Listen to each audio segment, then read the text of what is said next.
Bom dia, Natal, bom dia, Rio Grande do Norte, seja muito bem-vindo. Estamos começando mais um programa Aprendendo com a Igreja, aqui pela 91.9 FM, a Sintonia do Bem.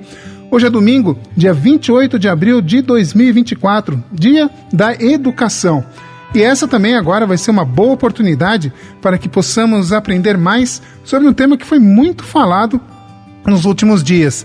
Olhos e ouvidos voltados para a Aparecida, no interior de São Paulo, que sediou entre os dias 10 e 19 de abril a 61ª Assembleia Geral dos Bispos do Brasil, que reuniu no Centro de Convenções Padre Vitor Coelho de Almeida mais de 400 bispos, entre os que estão no exercício do governo de uma diocese, de uma arquidiocese, e também os bispos eméritos, bispos e arcebispos eméritos. E para conhecermos mais sobre o que foi falado sobre a Assembleia, o que é a Assembleia Geral dos Bispos, nós convidamos para estar conosco aqui hoje Dom João Santos Cardoso, arcebispo metropolitano de Natal. Dom João, seja muito bem-vindo e obrigado por aceitar o nosso convite. Bom dia, prezado ouvinte, bom dia, Luciano, você que está nos acompanhando através desse programa Aprendendo com a Igreja. Uma alegria estar com você, meu prezado ouvinte, com o Luciano e demais espectadores da Rádio 91.9 FM, a Sintonia do Bem. Dom João, vamos começar então explicando para as pessoas o que é a Assembleia Geral dos Bispos do Brasil, o que ela representa para a Igreja Católica Brasileira. A Assembleia Geral dos Bispos do Brasil, que você lembrou muito bem, já é a 61ª edição, ou seja, 61 anos de Assembleias Gerais. É um momento extraordinário.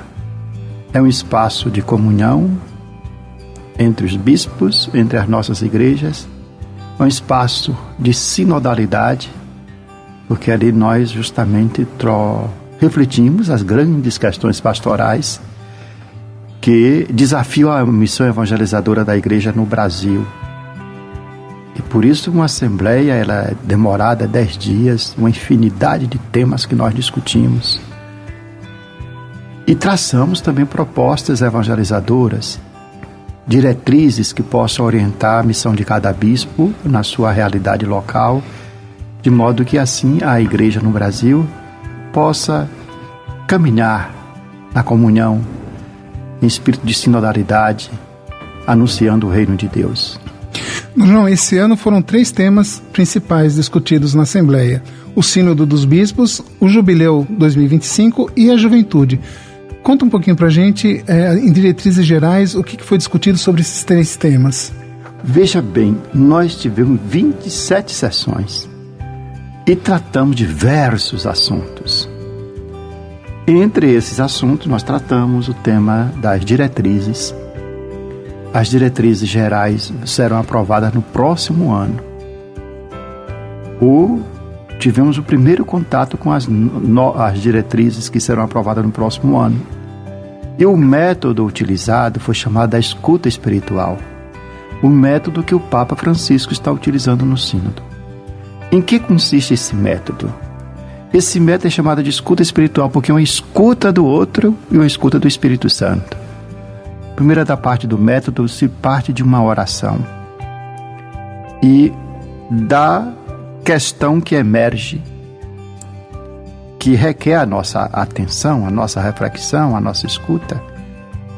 Tem um momento de silêncio, 2 minutos, pequenos grupos formados de 10 pessoas, foram 45 grupos. E aí então, cada um fala e se escuta em silêncio sem rebater o outro, sem confrontar o outro, sem discordar e nem manifestar concordância. Escuta em silêncio. Depois que todos falam, há um momento de outra escuta, outro silêncio de 2 minutos, e então nos perguntamos do que o outro falou, o que mais lhe impactou, lhe chamou a atenção. Aí passa-se essa segunda rodada. Terminada essa segunda rodada, vem a terceira, tem um momento de 2 minutos de silêncio. Então o que ficou claro que iremos fazer? E assim nós discutimos temáticas para as diretrizes gerais da ação evangelizadora. Na ação evangelizadora, a grande questão que surge, a grande metáfora que aparece para as novas diretrizes vai ser a imagem da tenda, que é uma imagem usada pelo profeta Isaías, alarga a tua tenda. Se nas diretrizes atuais a metáfora que aparece foi a da casa e dos pilares, nós vamos aparecer agora a imagem da tenda. A tenda é móvel e a tenda pode ser alargada, a casa é mais estática.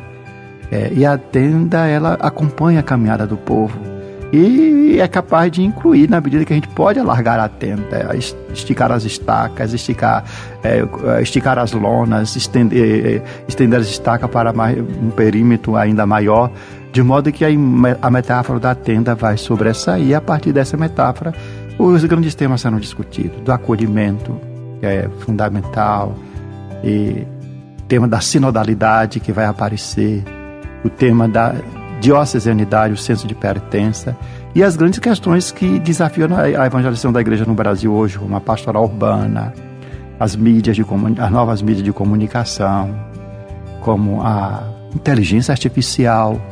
São temáticas que preocupam os bispos, que devem certamente aparecer.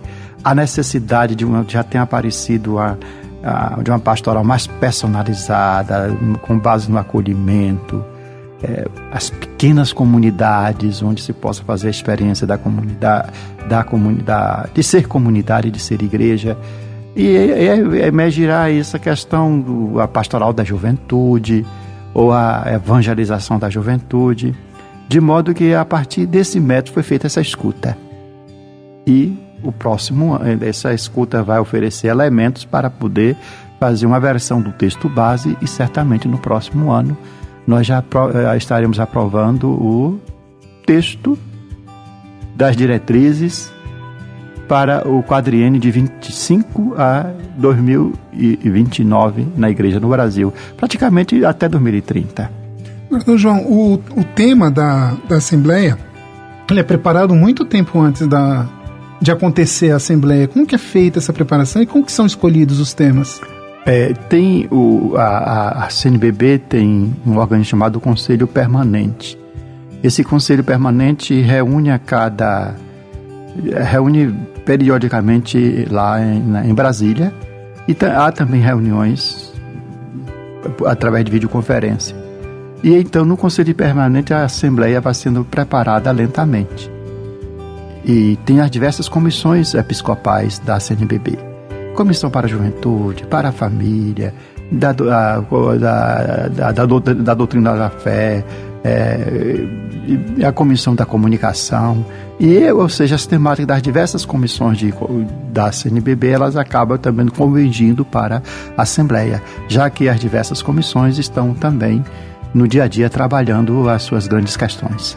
E dessa forma, em espírito sinodal, a Assembleia vai sendo preparada, e ela envolve muitas pessoas. Você falou que tinha 440 bispos participando da Assembleia, mas o número de assessores, de pessoas que estão nos bastidores é algo assim em torno de 400 pessoas para poder dar conta, ou em torno assim de umas 70 pessoas para poder dar conta desse grande grupo. É bastante gente, né? Uma estrutura muito grande. Muito grande.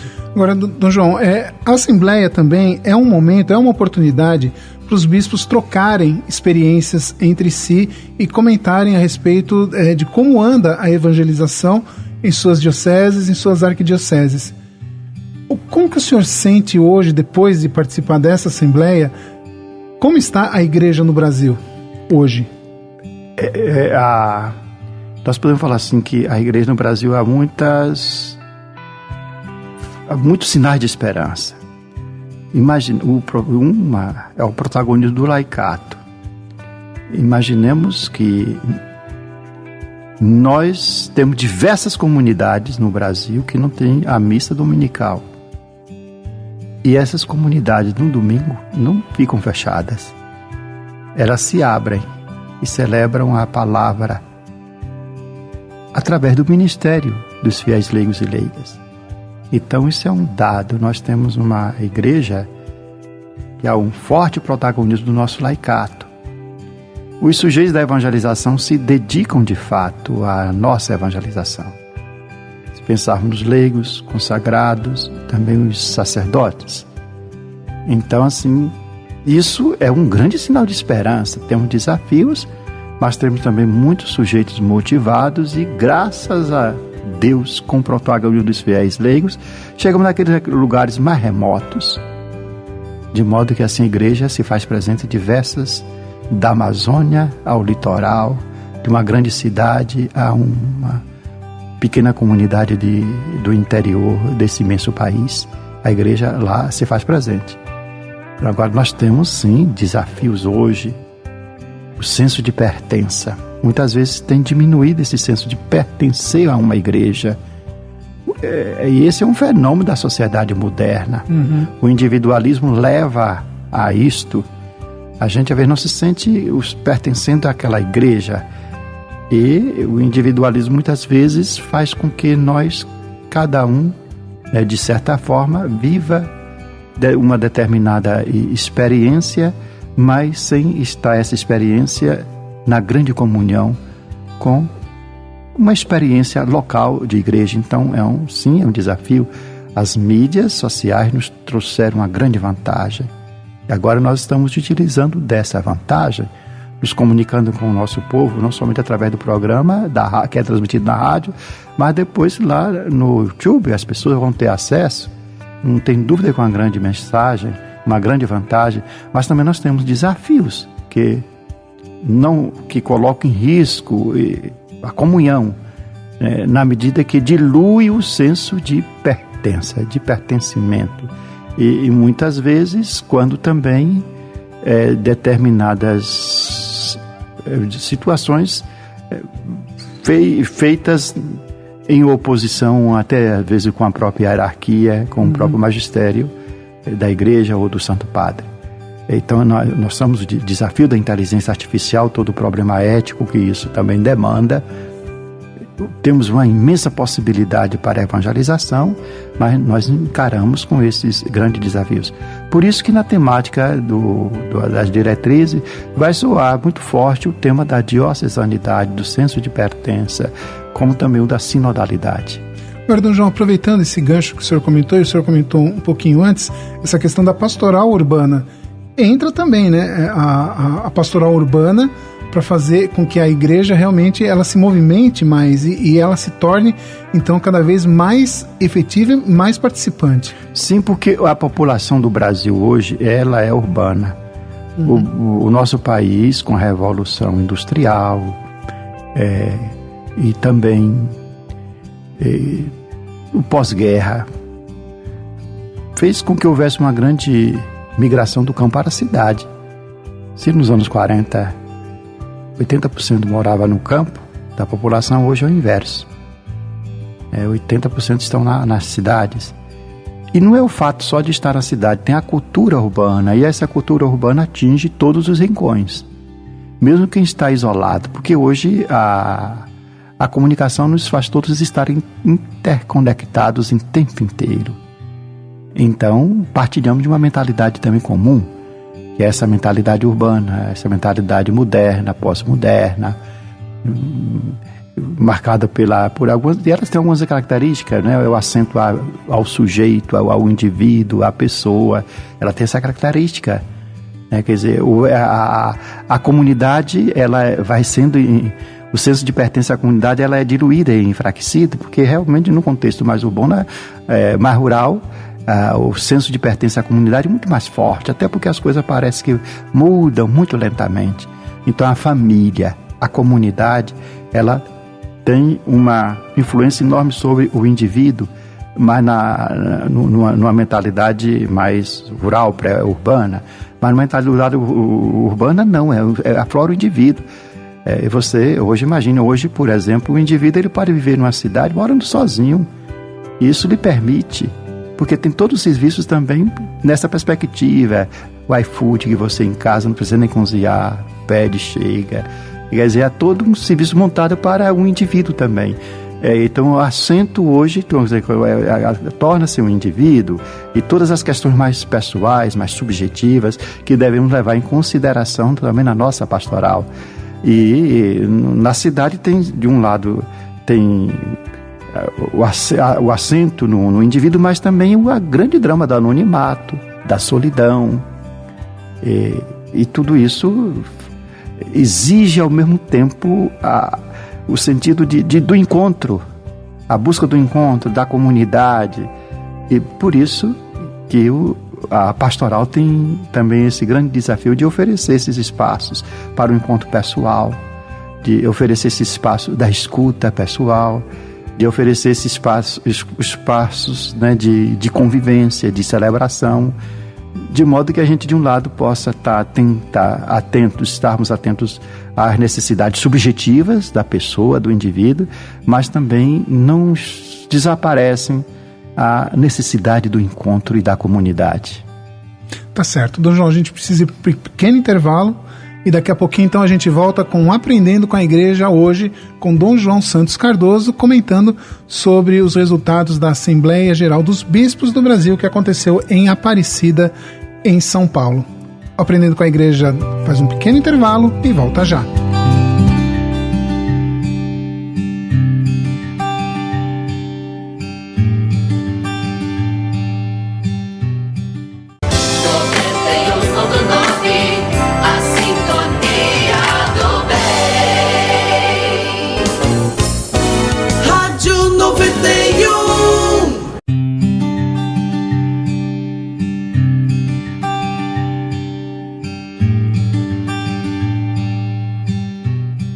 Estamos de volta com Aprendendo com a Igreja. Hoje estamos recebendo aqui nos estúdios da 91.9 FM Dom João Santos Cardoso, arcebispo metropolitano de Natal.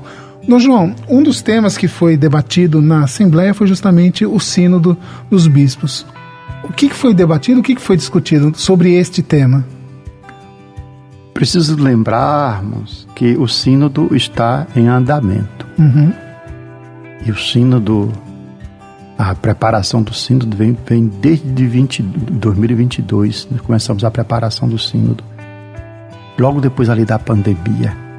E foi durante no final da pandemia, começávamos também a fazer aquela fase da escuta, e muitas igrejas utilizou o instrumento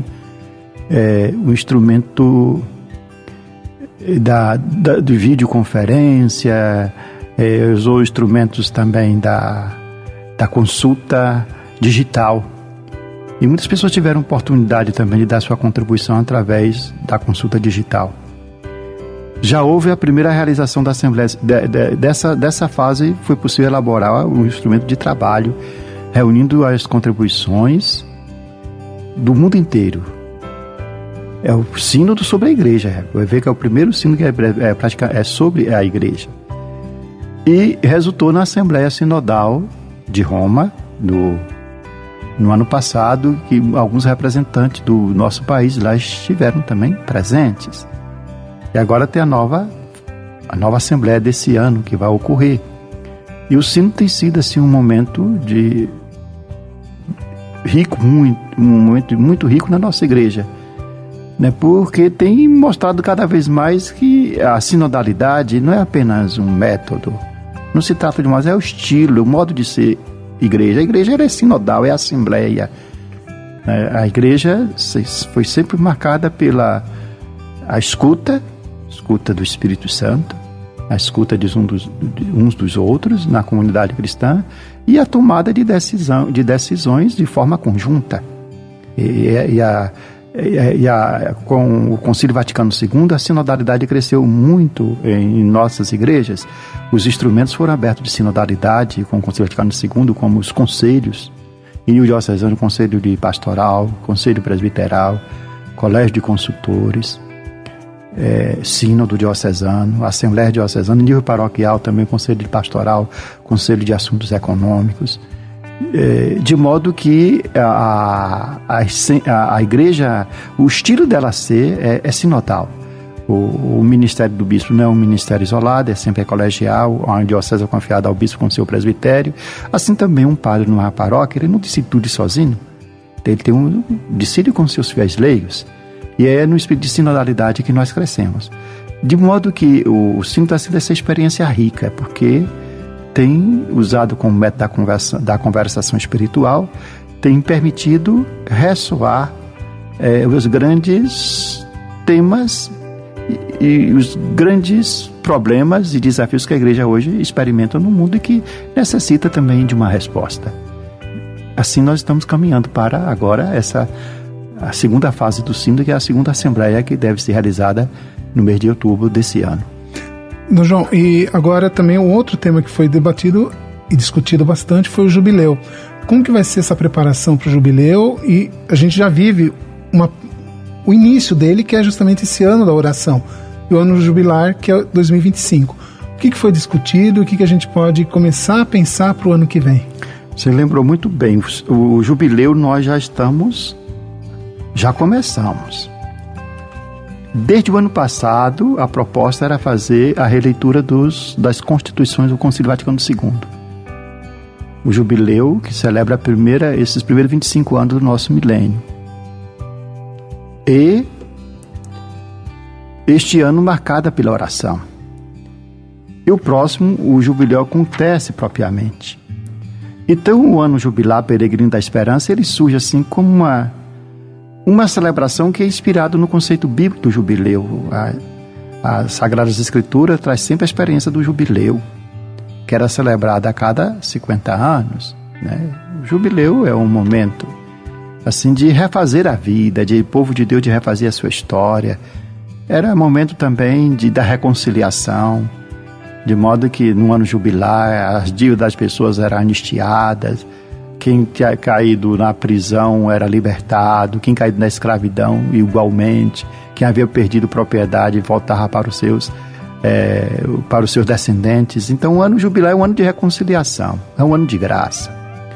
E o jubileu ele se alinha com a missão evangelizadora da igreja, enfocando a necessidade de uma grande renovação espiritual na comunidade, para enfrentar os desafios contemporâneos da nossa sociedade. E as principais ideias propostas para o jubileu Peregrino da Esperança incluem encorajar a comunidade a se engajar no espírito do jubileu, valorizando a misericórdia e a graça como elementos centrais na sua vida, fortalecer a caridade, inspirar a esperança e fortalecer o compromisso com as ações caritativas, como resposta às necessidades das pessoas vulneráveis e necessitadas da nossa sociedade. Também favorecer a comunhão, o ecumenismo, retomando o diálogo ecumênico e a unidade entre as diferentes tradições cristãs, reconhecendo o outro e a sua diversidade e a sua diferença como uma riqueza, e marcada pelas peregrinações aos santuários, as celebrações comunitárias. Sei que nem todos nós temos condições de ir para Roma. Roma tem todo o calendário de jubileu do próximo ano, que vai acontecer o dia 24 de dezembro, ou vai ocorrer a abertura da Porta Santa da Basílica de São Pedro, 24 de dezembro deste ano, de 24. É como se o jubileu abrisse oficialmente. Aí depois segue-se. No mês de fevereiro vai acontecer em Roma o jubileu dos diáconos, no mês de junho o jubileu dos seminaristas, no mês de junho ainda o jubileu dos bispos e dos sacerdotes, no mês de outubro o jubileu da vida consagrada, no mês de julho o jubileu dos jovens, em setembro de 2025 o jubileu dos catequistas e das catequistas, em outubro de 25 o jubileu do mundo missionário, ainda também do mundo educativo, em novembro de 25 o jubileu dos pobres. Tem todo um calendário. Claro que nós não podemos ir a Roma, mas poder fazer o jubileu fazendo peregrinação em santuário da nossa diocese. A cada jubileu assim, de categorias específicas, um momento de renovação também, de estudo, de inovação. Por exemplo, imaginemos que os nossos jovens façam o jubileu da juventude com a peregrinação dos nossos santuários. Nós temos o santuário de Santa Rita, o santuário dos mártires. É um momento rico da juventude se confraternizar, de rezar, se reconciliar, e assim com as demais categorias. E a temática do jubileu pode ser incluída também nas festas dos padroeiros, nas comunidades, que o tema é muito sugestivo. Peregrino da Esperança, momento de refletir sobre a nossa condição de construtores de paz e peregrinos da esperança, como o Papa Francisco já fez agora para a mensagem que nós recebemos para o Dia Mundial de Oração pelas Vocações Religiosas e Sacerdotais. Fomentar uma cultura do encontro, os espaços orantes, abordar a mensagem missionária e catequética da igreja, o cuidado com o outro, o cuidado com a criação, e suscitar pessoas que possam colocar também o seu tempo à disposição para fazer alguma coisa de útil, importante para a igreja, para a sociedade, o voluntariado. Assim, o jubileu é um momento rico de suscitar a esperança num mundo que muitas vezes marcado pela desesperança e pela incerteza. E assim, na esperança, nós nos movemos e nos projetamos para o futuro. Certo. João, o outro tema foi a juventude, mas a CNBB aproveitou a realização da Assembleia e instituiu o Ministério do Catequista. O que é o Ministério do Catequista e como que ele vai atuar nas dioceses, nas arquidioceses? Lembramos que o Ministério do Catequista foi proposto pelo Papa Francisco desde 2021 na Carta Apostólica sob forma de motu próprio o antigo ministério. Ali o Papa já havia proposto o Ministério do Catequista. Há uma reflexão que nos ajudou a fazer. Já existe catequistas em nossa comunidade como serviço, mas o Papa nos propõe um ministério porque o ministério da estabilidade.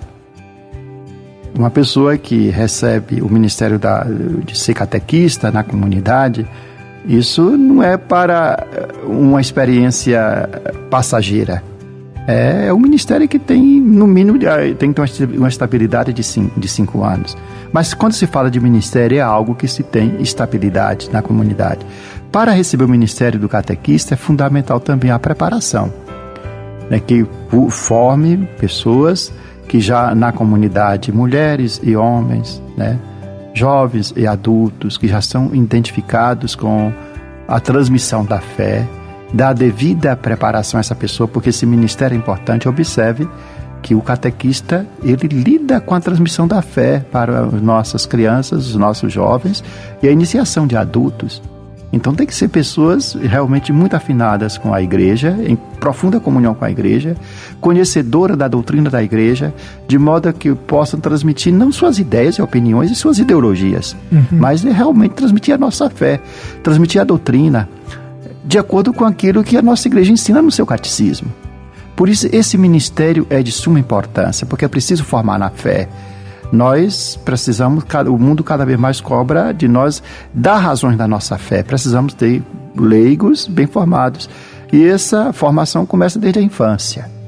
E para essa formação, o ministério do catequista é de fundamental importante. Uma catequese mistagógica, uma catequese querigmática, de fato, uma catequese também que leve a sua participação e identificação com a comunidade. Porque é uma responsabilidade muito grande do catequista, né, Dom João? É uma responsabilidade e um dom também. Tem gente que...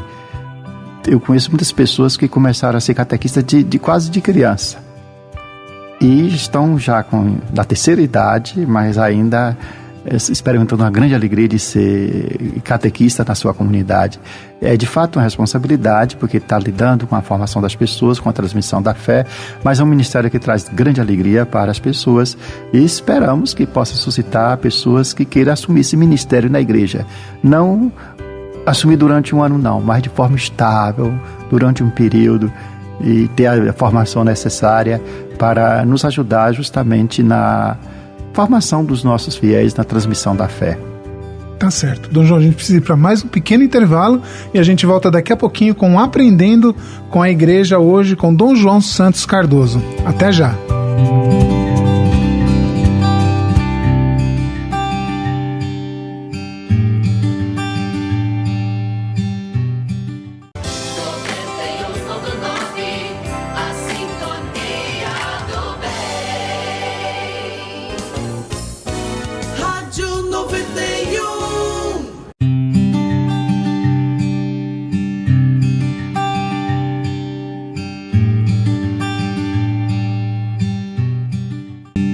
volta com Aprendendo com a Igreja, neste domingo recebendo Dom João Santos Cardoso, arcebispo metropolitano de Natal. Dom João, a assembleia deste ano foi também especial aqui para nossa arquidiocese de Natal por dois momentos de extrema importância para nós. O primeiro, que são os 60 anos da campanha da fraternidade.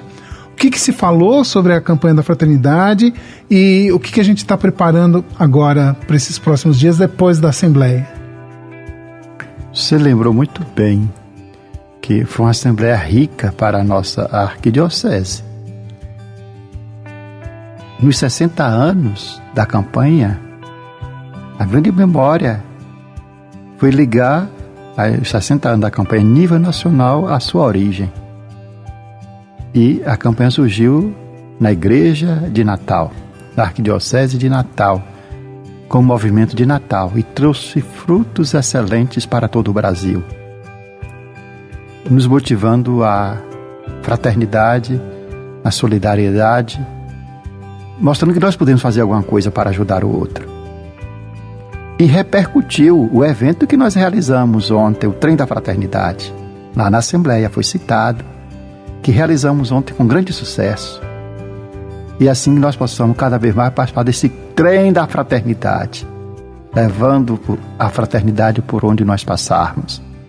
Porque é assim que nós podemos crescer na amizade social.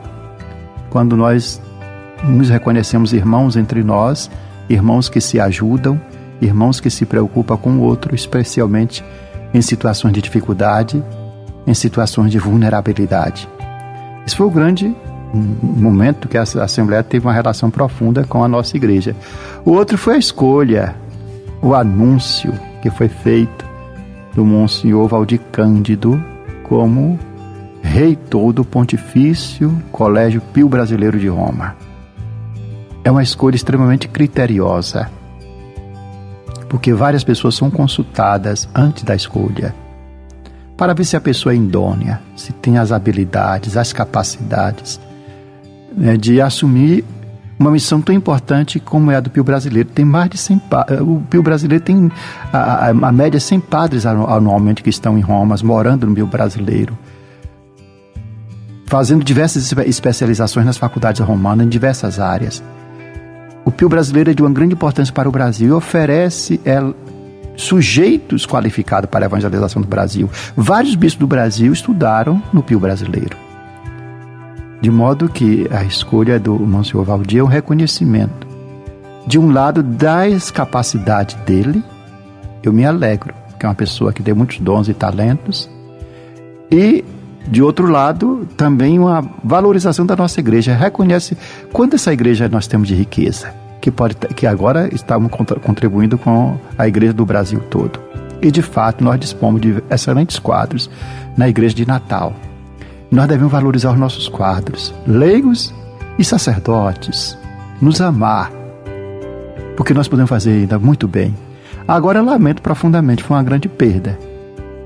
Padre Valdir, o Monsenhor Valdir, é pároco da catedral, é o vigário, é episcopal para os assuntos econômicos e administrativos. Ele é o ecônomo da nossa arquidiocese, também é o referencial assistente eclesiástico para a família.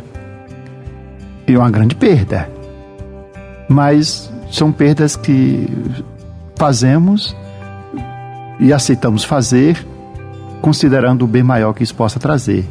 Assim, de um lado, uma profunda gratidão ao Monsenhor Valdir, que me acolheu de uma forma extraordinária e realizou todo o processo da minha posse em Natal. Ele teve uma grande participação, uma pessoa leal, que a gente pode contar. São 3 anos, e é claro que no terceiro ano, no segundo ano já começo a pedir que retorne, e que Deus o abençoe nessa missão e também a nós aqui. Ora, Dom João, essa era a segunda pergunta que eu ia fazer, justamente sobre a nomeação do Monsenhor Valdir, mas uma pergunta que todo mundo está se fazendo aqui, né? Que é justamente essa questão dos cargos que o Monsenhor assumia até então aqui na Arquidiocese de Natal. Como que vai ser esse processo de transição e a nomeação dos padres que vão assumir os cargos que o Monsenhor assumia? Isso é feito com muita tranquilidade, no seu tempo devido, sem atropelo. Já está nomeado pároco para a catedral, pároco insólido, ou seja, é como se a catedral agora tivesse 2 párocos. O Monsenhor Valdir continua pároco e o Monsenhor Valclimar pároco, quer dizer, são 2 párocos na catedral. E nesse período até quando ele toma posse em Roma, então a catedral terá 2 párocos. Quando ele tomar posse definitiva em Roma, aí o pároco insólito, Valclimar, fica como pároco, um só pároco na catedral. E as outras funções que exerce, vamos refletindo e com o tempo vendo as pessoas que têm o perfil adequado, que têm as condições adequadas para poder desenvolver essas funções que são de suma importância para a nossa igreja.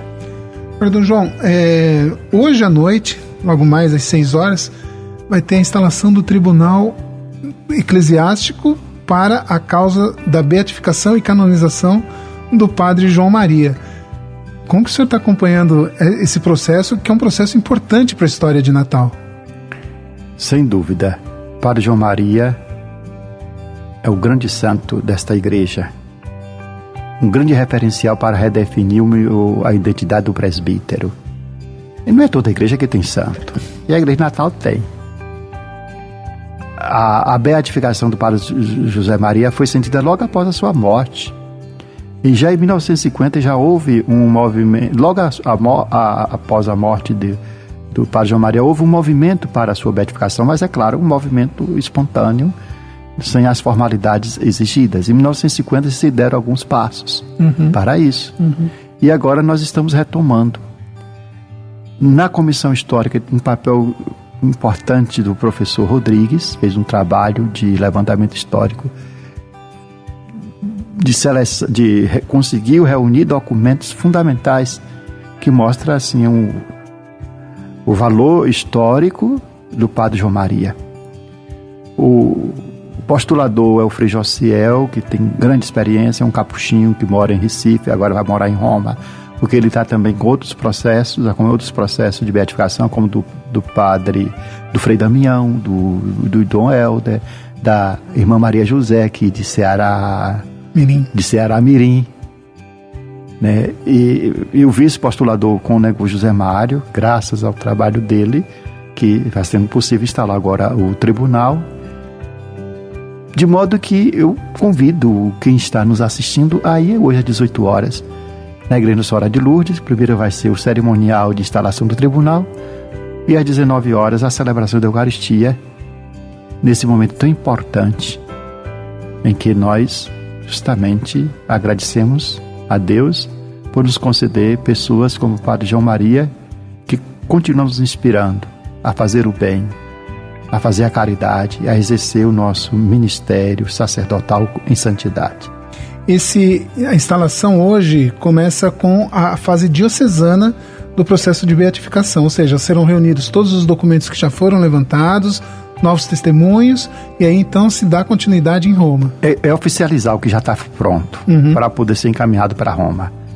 Aí, então essa se dá a instalação do tribunal para tudo que já foi feito, dar a devida forma e então encaminharmos para a congregação da causa dos santos. Tá certo. Dom João, vamos mudar um pouquinho de assunto e eu queria que o senhor contasse um pouquinho para a gente como está sendo a sua experiência com a Arquidiocese de Natal. Nesse tempo que o senhor já chegou, já conheceu várias paróquias, e agora como que está o senhor em relação à Arquidiocese de Natal? Já se acostumou, visitou bastante paróquia? Como que o senhor sentiu os natalenses, os potiguares com a vinda para cá? Estou há 6 meses na Arquidiocese. 6 meses permite um bom conhecimento, proximidade. Já visitei mais de 50% das paróquias da Arquidiocese, várias reuniões. Já tive, nesse sentido, através de reuniões e contatos pessoais, já pude então me encontrar com todos os padres da Arquidiocese. E as assembleias com a Assembleia Diocesana. Isso tudo permitiu traçarmos proposta para o nosso ministério episcopal nessa arquidiocese. E a carta pastoral que eu fiz e dirigi aos padres e leigos de nossa arquidiocese contém as diretrizes, as linhas, as propostas por onde nós queremos começar. Agora é arregaçar as mangas para poder dar vida àquilo que nós pretendemos fazer. Como, por exemplo, a Casa do Clero, a abertura com seu estatuto, como, por exemplo, o plano de sustentação dos padres, está em discussão nos diversos zonais, né? Como, por exemplo, a instalação da comissão para a criação de 2 novas da diocese. Essa comissão tem que trabalhar, fazer todos os estudos. Já houve um estudo feito no passado, então se trata de trazer esse estudo e atualizá-lo. A comissão do sínodo, nós precisamos começar dar ponto de partida no sínodo da diocese, o sínodo para atualizar o nosso diretório litúrgico e pastoral, administrativo, e também o nosso diretório com as diversas orientações a respeito da caminhada da nossa igreja. E isso é muito importante, porque há muitas situações novas que o diretório não contempla e houve algumas mudanças também na prática da igreja de como lidar com determinadas situações. Então a comissão do sínodo já tem os nomes, falta então instalar essa comissão para ela poder começar a trabalhar. E sim, nós temos ainda, como diz na carta, acho muito importante, e essa reflexão começamos a fazer com os padres, muito importante, né, que o padre tenha mobilidade, disponibilidade missionária. É muito importante quando um padre numa paróquia, ele fica lá muito tempo, porque é sinal de que ele fez um bom trabalho, o povo gosta dele, ou aprova, e é uma pessoa que tem competência e um bom testemunho. Mas é preciso mobilidade missionária. E na carta também aborda essa questão. Faz bem uma renovação de transferências, de modo que assim possa renovar a comunidade, o próprio ministério também do presbítero, e a pessoa possa mostrar sua competência em outros lugares também. É algo que nós estamos conversando e devemos estabelecer prazos. Quem sabe no próximo ano a gente pode já estar, isso é a ideia, no próximo ano a gente está fazendo uma grande também rearranjo da configuração dos ofícios nas paróquias. Tá certo. Ô João, estamos chegando ao final do programa. Eu queria que o senhor deixasse então uma mensagem para todos que nos assistem e nos ouvem pela 91.9 FM. Nós estamos no tempo pascal. A grande mensagem da Páscoa é a vida que renasce com Cristo Jesus. E na força do ressuscitado, assumirmos a nossa missão. Cada vez mais devemos ser uma igreja missionária. E a missão se faz com pequenas iniciativas que têm grande significado. Desde quando me disponho a assumir um trabalho evangelizador na igreja, a uma visita que eu faço a uma pessoa. E quando também assumo reunir um determinado grupo, fazer uma comunidade, iniciar uma experiência eclesial. A missão se faz quando nós vamos lá naquela comunidade mais distante.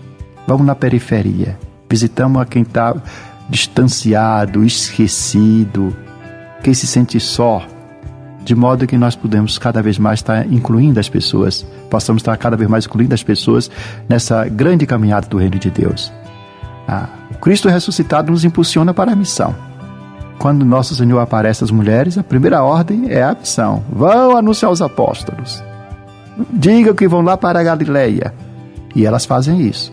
Que na experiência do Cristo ressuscitado, nos sintamos entusiasmados para sermos uma igreja missionária, em estado permanente de missão, recuperando cada dia mais o entusiasmo de anunciar, de testemunhar o Evangelho de nosso Senhor Jesus Cristo. Tá certo.